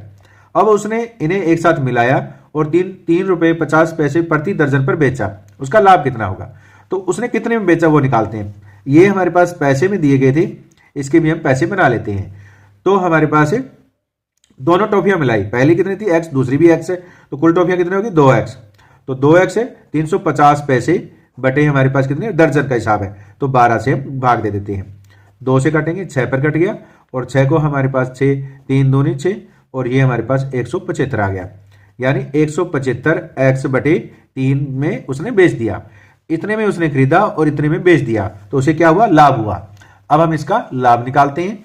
तो लाभ कितना हुआ, देखिए लाभ है 175 x बटे 3 में से 140 x बटे 3 घटा देते हैं, तो हमारे पास 35 x बटे 3 जो है वो लाभ आ गया। यानी इसमें से घटाने पर आ गया। हमें लाभ प्रतिशत निकालना है, तो लाभ प्रतिशत क्या होता है, लाभ बटे क्रय मूल्य। क्रय मूल्य कितना, खरीदा कितना 140 x बटे 3 गुणा में 100 होता है। अब इसको हम आगे हल करते हैं। तो देखिए, तो ये 35 x बटे 3 और 3 बटे 140 x गुणा में 100 हो गया। 3 से 3 x से x कट गया, और ये हमारे पास 35 चौके 140 होता है, और 4 से 100 को काटेंगे तो 25, तो उसे 25% का लाभ हुआ है। यह मान जो है वो ऑप्शन ए में दिया गया है। इस प्रकार ऑप्शन ए बिल्कुल सही है। इस प्रकार हमने क्वेश्चन नंबर 34 को सॉल्व किया। क्वेश्चन नंबर 35, निम्नलिखित पाई चार्ट एक छात्र द्वारा विभिन्न विषयों में परीक्षा में प्राप्त अंक दर्शाता है। यदि छात्र द्वारा प्राप्त कुल अंक 540 थे, तो किस विषय में उसने 120 अंक प्राप्त किए। हम मान लेते हैं कि उस विषय के अंदर जो एंगल है वो x डिग्री है, तो x, तो कुल हमारे पास पाई चार्ट का कितना होता है 360, तो 360, और कुल अंक उसके कितने हैं 540 है, प्राप्त अंक कितने हैं 540, और अगर x डिग्री उसका एंगल है तो बराबर हमारे पास कितना आएगा 120 आएगा। यहां से हम x का मान निकालेंगे। तो देखिए 0 से 0 कट गई, 18 दूना 36, 18 3 54 हो गया, तो यानी 3x बटे 2 था, तो 120 गुणा में 2 बटे 3 हो गया। 3 से काटेंगे 40 पे कट गया, यानी ये 80 डिग्री एंगल आया है। तो 80 डिग्री कौन से में है, 80 डिग्री जो है वो हमारे पास यहाँ पर साइंस के अंदर है। ये थोड़े बारीक दिए गए हैं, तो 80 डिग्री किस में है, साइंस में है। तो इस प्रकार 120 अंक है वो उसके साइंस में आए हैं। यह ऑप्शन डी में दिया गया है, तो इस प्रकार ऑप्शन डी बिल्कुल सही है। क्वेश्चन नंबर 36 है, एक कस्बे की वर्तमान जनसंख्या 25,000 है। पहले वर्ष, दूसरे वर्ष, तीसरे वर्ष 4, 5 और 8% दर से बढ़ती है। 3 वर्षों के बाद जनसंख्या कितनी होगी। तो जो हमारे पास वर्तमान वर्ष जनसंख्या कितनी है 25,000, तो 25,000 है, पहले वर्ष 4% बढ़ती है, तो इसका हम 4% यानी बढ़ गई तो यार 104 हो गया। 4 बढ़ रही है, 4% बढ़ रही है, 100 में 4 जोड़ेंगे तो 104 बटे 100 हो गया। अब ये 1 वर्ष बाद, तो दूसरे वर्ष कितनी बढ़ी 5%, तो इसमें 105 बटे 100 हो गया, और तीसरे वर्ष बढ़ी 8, तो 108 बटे 100 हो गया। तो ये हमारे पास 3 वर्ष बाद की जनसंख्या है। 2 0 से 2 0 कट गई, 1 0 से 1 0 कट गई है, 25 चौके 100 हो गया है, और 4 से काटेंगे तो ये हमारे पास 4 से 108 को काटेंगे तो हमारे पास 27 पर कट गया है। अब देखिए, अब 5 दूनी 10 हो गया, और इसको काटेंगे तो 21 5 105 होता है, और 2 से काटेंगे तो ये हमारे पास 57 पर, 104 को 2 से काटेंगे तो ये 52 पर कट गया। अब हमारे पास 52 गुणा में 21 गुणा में 27 आया है। इसकी जब हम गुणा करेंगे तो हमारे पास 29,484 आ जाएगा। इस प्रकार 3 वर्ष बाद जनसंख्या 29,484 होगी। यह जो मान है वो ऑप्शन ए में दिया गया है। इस प्रकार ऑप्शन ए बिल्कुल सही है। क्वेश्चन नंबर 37, एक लोचदार डोरी का विस्तार सीधे उस पर लटके वजन के अनुसार बदलता रहता है। यदि 150 ग्राम का वजन 2.8 सेंटीमीटर का विस्तार उत्पन्न करता है, तो कितना वजन 19.6 सेंटीमीटर का विस्तार उत्पन्न करेगा। इस क्वेश्चन को हम इस प्रकार हल करेंगे। तो देखिए, 150 ग्राम का वजन 2.8 सेंटीमीटर का विस्तार करता है, तो 150 अनुपात 2.8 हो गया बराबर। अब हमारे पास, अब मान लेते हैं कि x वजन जो है वो 19.6 सेंटीमीटर का विस्तार करता है। अब हम इसको हल करते हैं। देखिए, 150 बटे 2.8 और गुणा में, इसको पहले एक बार इस प्रकार लिखते हैं, x बराबर x बटे 19.6 लिख लेते हैं। इसकी इससे गुणा हो जाएगी, तो 150 गुणा में 19.6 को 196 बटे 10 लिखेंगे, और ये 28 है, इसका भी हमें गुणा में 10 कर देंगे, और बराबर क्या आ गया, x आ गया। 10 से 10 कट गया, 28 से 196 काटेंगे 7 पर कट गया, 7 की 150 से गुणा करेंगे तो 1050 ग्राम आएगा। तो जो 19.6 सेंटीमीटर का विस्तार है वो 1050 ग्राम आएगा, और वो है हमारे पास ऑप्शन ए में। तो इस प्रकार ऑप्शन ए बिल्कुल सही है। इस प्रकार हमने क्वेश्चन नंबर 37 को सॉल्व किया। नेक्स्ट क्वेश्चन, क्वेश्चन नंबर 38 है। दो मित्र बिंदु ए और बी से जो 216 किलोमीटर दूरी पर हैं, एक दूसरे की ओर दौड़ना शुरू करते हैं। यानी ये ए बिंदु है और ये क्या है, बी है। इनके बीच की जो दूरी है वो 216 किलोमीटर है। यदि एक 12 किलोमीटर प्रति घंटे की गति से दौड़ता है और दूसरा 15 किलोमीटर प्रति घंटे की गति से दौड़ता है, तो ये 12 किलोमीटर प्रति घंटे की दौड़ता है और ये 15 किलोमीटर प्रति घंटे की चाल से एक आमने सामने दौड़ते हैं, तो उन्हें मिलने में कितना समय लगेगा। तो देखिए, अब इन दोनों की जो गति है इनका अनुपात 12:15 है। तो हम पहले निकालते हैं कि ए ने कितनी दूरी तय की, तो इसको गुणा 12 बटे अनुपातों का योग कितना हो गया, 12 में 15 जोड़ दें कितना है, 27। तो ये इसके द्वारा तय दूरी आ जाएगी। अब हम इसको हल करते हैं। 9 × 27 और 4 × 12 हो गया। 9 से काटेंगे, 9 दूनी 18 हो गया और हमारे पास 3 36, 9 चौके 36, तो 24 चौके 96। तो ए ने तो 96 किलोमीटर दूरी तय की है। अब ए ने 96 किलोमीटर दूरी तय की है, तो ए के द्वारा लिया गया समय कितना हो जाएगा। समय क्या होता है, दूरी बटे चाल। जो 96 को 12 से कितना आ जाएगा, 8 आ जाएगा। इस प्रकार ये 8 घंटे में इसको मिल जाता है। अब यहां से भी आप निकाल सकते हैं, वो भी इतना ही आएगा। देखिए कैसे, 216। अब इसने 15 किलोमीटर प्रति घंटे की चाल से चली है और अनुपात कितना आएगा, 27। इसको काटेंगे तो 9 × 27, 5 × 15 और ये काटेंगे 24 पे, तो 24 को 5 से काटेंगे 120।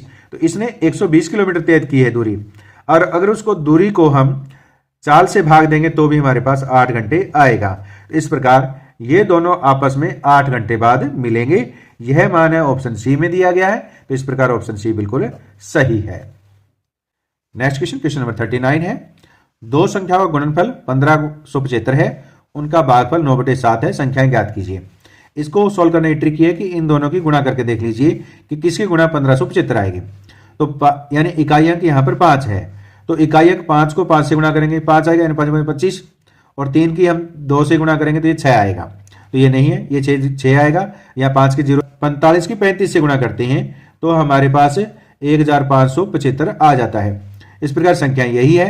अब इनको भाग करके देखते हैं।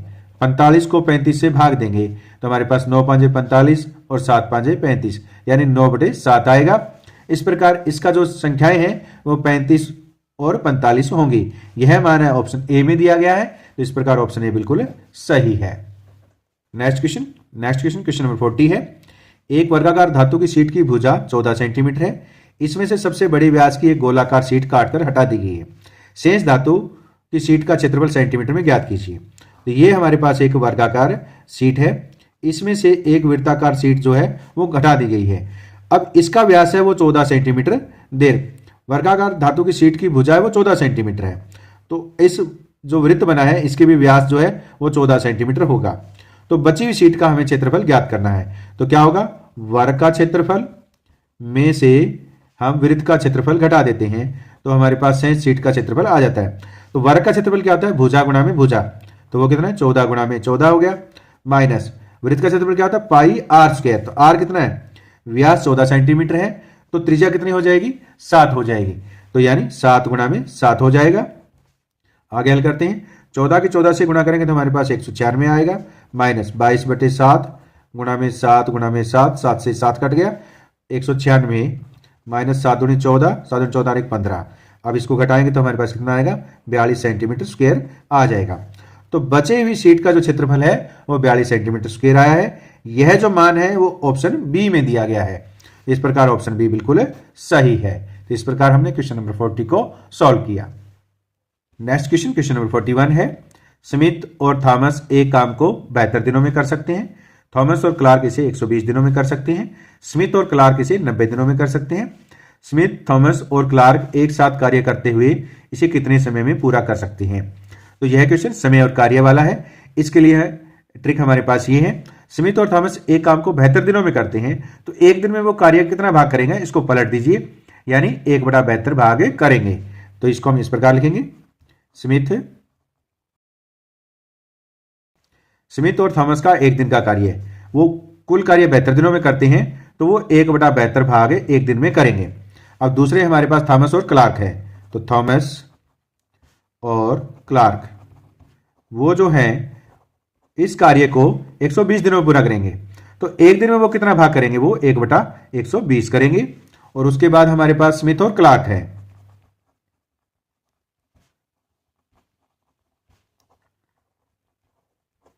तो स्मिथ और क्लार्क जो है वो 90 दिनों में इसे कर सकते हैं। तो एक दिन में वो कितना भाग करेंगे, 1/90 करेंगे।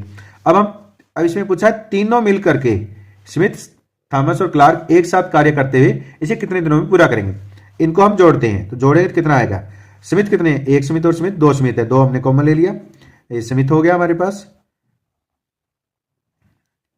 प्लस थॉमस एक और थॉमस एक, कितना हो गया, दो थॉमस है, वो भी हमने कॉमन ले लिया एक, यानी जोड़ेंगे तो दो दो है सभी, तो इसमें से इसलिए हमने दो है वो कॉमन ले लिया है। तो इनको अब हम जोड़ देते हैं, तो 1/72 प्लस 1/120 प्लस 1/90, यानी इनको जोड़ने पर एक दिन का कार्य है वो इतना आ जाएगा, यानी एक दिन में ये कार्य का इतना भाग करते हैं। तो 72, 120 और 90 का जो एलसीएम है वो हमारे पास 1080 आएगा। तो 72 को 1080 को 72 से भाग देंगे तो 15 पर जाएगा, 1080 को 120 से भाग देंगे 9 पर जाएगा, और 1080 को हम 90 से भाग देंगे तो ये 12 पर जाएगा। तो देखिए इनको जोड़ेंगे तो हमारे पास कितना आ गया, 15 और 9 हमारे पास कितना हो जाएगा, 24 हो जाएगा, और 24 में 12 जोड़ेंगे तो हमारे पास कितना आ जाएगा, 36 आ जाएगा, 36/1080 आ जाएगा। तो 36 से काटेंगे तो ये हमारे पास 30 पर कट गया, यानी वो एक इनको जोड़ने पर 1/30 भाग आया। हमें चाहिए इन तीनों का, तो दो जो है वो राइट हैंड साइड में ले जाते हैं, यानी Smith plus Thomas plus Clark, इन तीनों ने कितना भाग किया, तो 1/30 को हम 20 गुणा में हमारे पास नीचे 2 हो जाएगा, तो यानी 1/60 भाग है वो एक दिन में कार्य कर सकते हैं। तो तीनों से मिलकर के जो कार्य किया है वो दिन कितने आ जाएंगे, इसको पलट दीजिए तो वो कितने आ जाएंगे, 60 दिन आ जाएंगे। इस प्रकार तीनों ने मिलकर के 60 दिन में यह कार्य पूरा कर सकते हैं। अब हम देखते हैं कि 60 मान जो है कौन से ऑप्शन में है। 60 मान है वो ऑप्शन ए में दिया गया है, तो इस प्रकार ऑप्शन ए बिल्कुल सही है। क्वेश्चन नंबर 42 है, पाइप एक टंकी को 6 घंटे में भर सकता है, पाइप बी इसे 8 घंटे में भर सकता है। दोनों पाइप खोले जाते हैं और 2 घंटे के बाद पाइप ए को बंद कर दिया जाता है। टैंक के शेष भाग को भरने में बी कितना समय लेगा। तो ए जो पाइप है वो टैंकी को 6 घंटे में भरती है, तो 1 घंटे में वो कितना भाग भरेगी, 1/6, और बी 8 घंटे में भरती है तो 1 घंटे में कितना भरेगी, 8 भाग 1/8 भाग भरेगी। तो इसका अर्थ ये हुआ कि ए प्लस बी जो है दोनों मिलकर के 2 घंटे साथ चलती हैं का 2 घंटे का कार्य का मतलब यानी जो भाग भरती है घंटे का कार्य वो कितना होगा, देखिए तो 1 घंटे में 1/6 हो जाएगा, क्योंकि उल्टा करना होता है इसमें, और इसका 8 घंटे में भरती है तो 1 घंटे में 1/8 हो जाएगा। इसको हल करते हैं, 2 हमारे पास इनका जो लघुत्तम है 24 आ गया, और ये 4 + 3 यानी 7 दूनी 14, यानी 2 काट दो इसको 12 से, तो ये 7/12 भाग जो है 2 घंटे में भर देंगी। अब जो शेष भाग कितना रह गया वो देखिए, शेष भाग होगा 1 में से 7/12 घटा देते हैं तो 12 - 7/12 यानी 5/12 हो गया। अब देखिए अब शेष टैंक है वो बी को भरना है, तो बी कितने समय में भरेगी, तो 5/12 भाग भरने में बी का लिया गया समय, बी द्वारा जो लिया गया समय है वो कितना होगा, लिया गया समय। देखिए उसको हम इस प्रकार हल करेंगे, कुल है फुल भाग भरने में उसे 8 घंटे लगते हैं, हमें निकालना है 5/12 का, तो 8 को 5/12 से गुणा कर दीजिए, क्योंकि हमें 5/12 भाग निकालना है। तो 4 दूनी 8, 4 तिये 12 यानी 10/3, ये कितना आ गया, 3 सही 1/3 घंटे में बी जो है वो शेष भाग को भरेगी। यह जो मान है वो ऑप्शन बी में दिया गया है, इस प्रकार ऑप्शन बी बिल्कुल सही है। इस प्रकार हमने क्वेश्चन नंबर 42 को सॉल्व किया। नेक्स्ट क्वेश्चन नंबर 43 है, ए और बी एक काम को क्रम से 6 दिन और 4 दिन में पूरा कर सकते हैं। ए ने काम शुरू किया और 2 दिन तक उस पर काम किया, यानी ए ने अकेले 2 दिन काम किया, इसके बाद बी भी उसके साथ काम में लग गया और कार्य समाप्त करने में लगा कुल समय हमें ज्ञात करना है। तो ए जो है वो 6 दिन में कार्य को पूरा करता है, तो ए का 1 दिन का कार्य हम निकाल लेते हैं। 1 दिन का कार्य कितना आएगा, जितने दिनों में वो करता है उसको पलट दीजिए तो वो कितना होगा, 1/6 भाग करता है।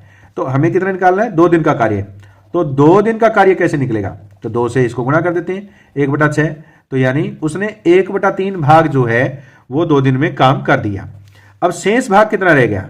शेष भाग हमारे पास है, कुल भाग 1 होता है और 1/3 इसने कर दिया, 1 में से 1/3 घटाएंगे तो 2/3 भाग आ जाएगा। अब ये 2/3 भाग है वो बाकी ए और बी मिलकर के पूरा करते हैं।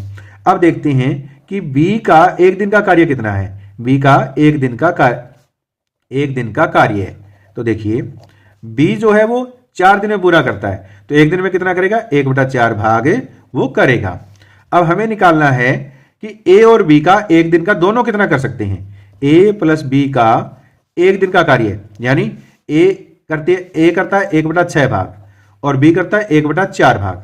इसका लघुत्तम लेंगे, 12 आ गया, 2 + 3 यानी वो 5/12 भाग करते हैं 1 दिन में।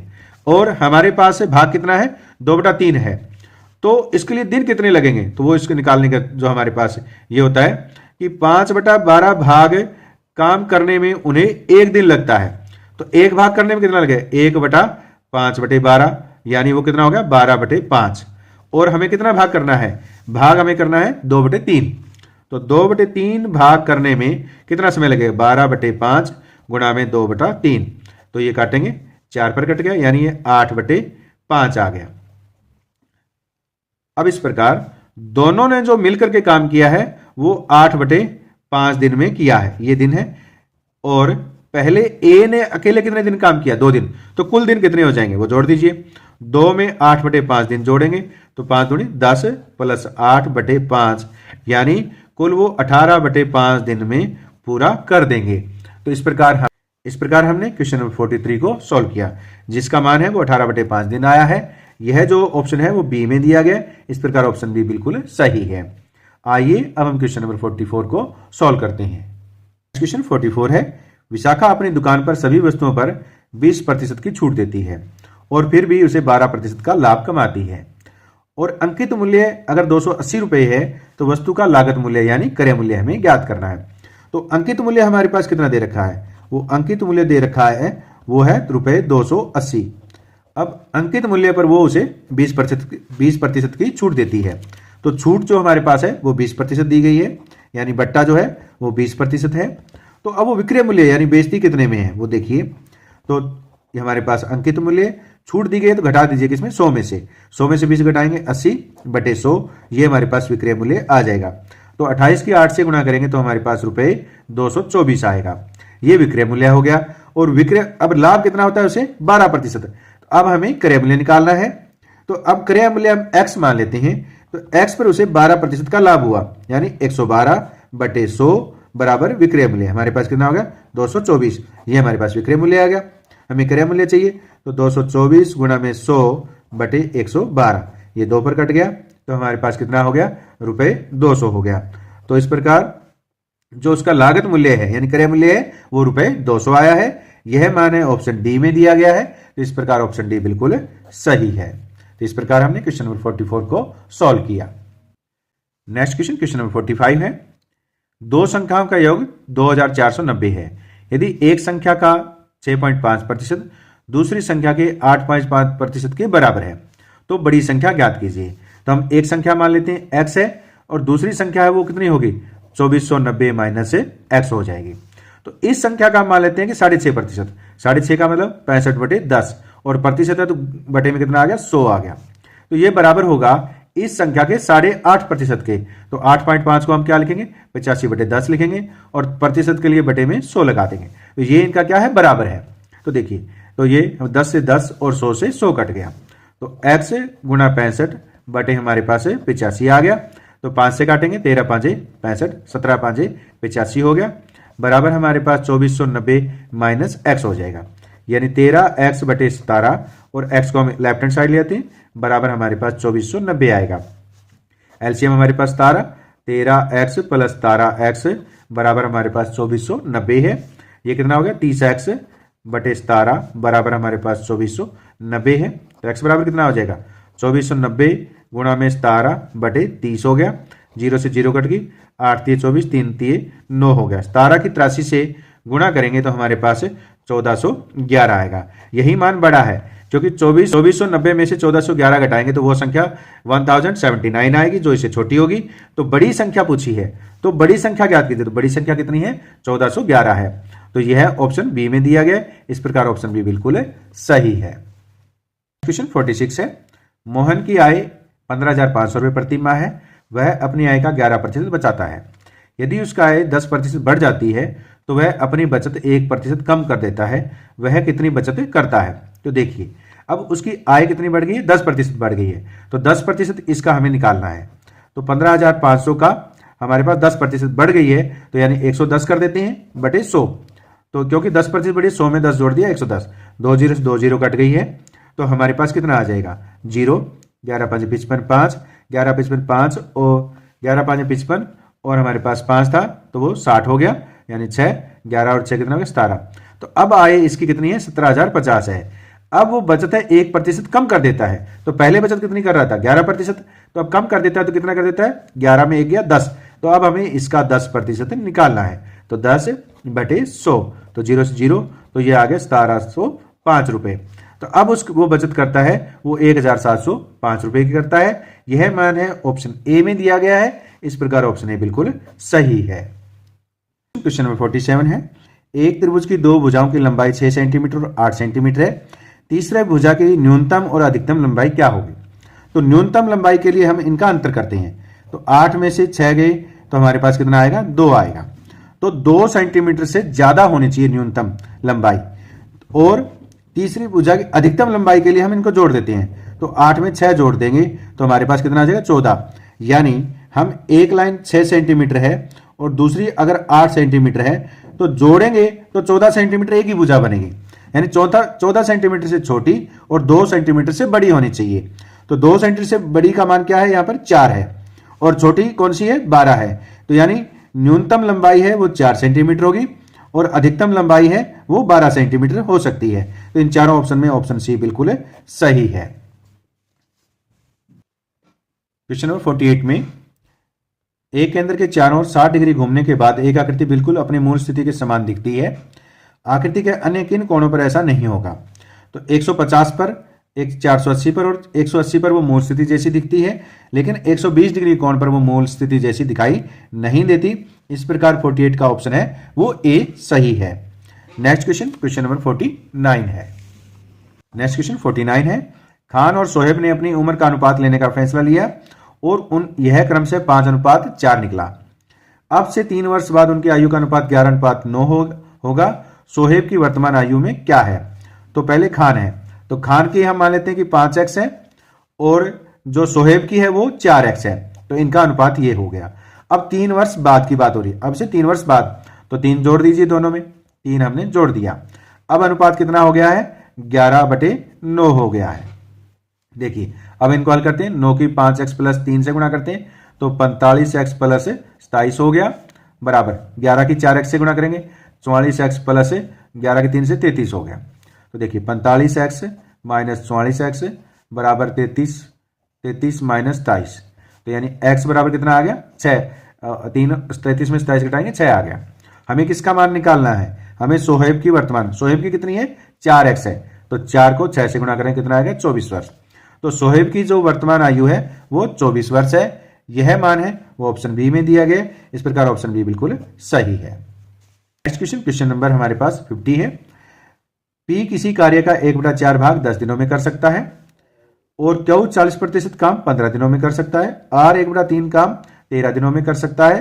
तो कार्य पहले कौन पूरा करेगा? तो देखिए तो पी 1/4 भाग 10 दिनों में करता है तो 1/4 भाग वो 10 दिनों में करता है। तो एक भाग करने में उसे कितने लगेंगे? तो वो 10 को 4 को इससे गुणा कर दो तो 10 को 4 से गुणा करेंगे तो यानी वो 40 दिन में पूरा करेगा। ये हमारे पास है पहला पी का आ गया। 40 दिन है 40 दिन। फिर हमारे पास क्यू जो है 40% 15 दिनों में करता है तो 40% 40/100 भाग जो है वो 15 दिनों में करता है। तो एक भाग कितने दिनों में यानी कार्य को पूरा कितना करेगा? 15 गुणा में 100 बटे हमारे पास 40। तो 0 से 0 कट गई यानी 102 काट दो और ये 5 तो यानी 75/2 आ गया है। 75/2 का मतलब 37.5 दिन में पूरा करेगा। अब हमारे पास कौन सा है, आर है। 1/3 काम 13 दिनों में करता है, तो यहां लिख लेते हैं 1/3 भाग वो 13 दिनों में करता है।